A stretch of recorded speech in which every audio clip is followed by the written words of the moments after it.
Courthouse Square, and on a park bench an old man was sitting there. I said, "Your old courthouse is kind of run down." He said, "No, it'll do for our little town." I said, "Your old flagpole's kind of leaned a little bit, and that's a ragged old flag you got hanging on it." He said, "Have a seat." And I said, "Is this the first time you've come to our little town?" I said, "I think it is." He said, "I don't like to brag, but we're kind of proud of that ragged old flag.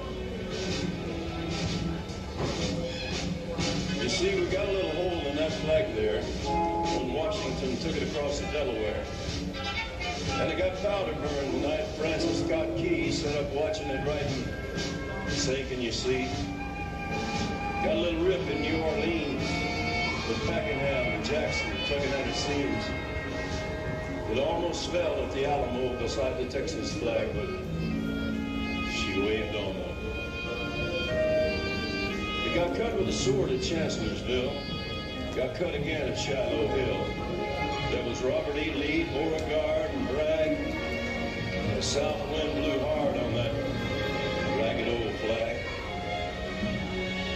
In Flanders Field in World War I, she took a bad hit from a Bertha gun. She turned blood red in World War II. She hung limp and low by the time that one was through. She was in Korea, Vietnam. She went where she was sent by her Uncle Sam. The Native Americans and blacks, brown, yellow, white, all shed red blood for the stars and stripes. And in her own good land here, she's been abused. She's been burned, dishonored, denied, refused, and the very government for which she stands has been scandalized throughout the land.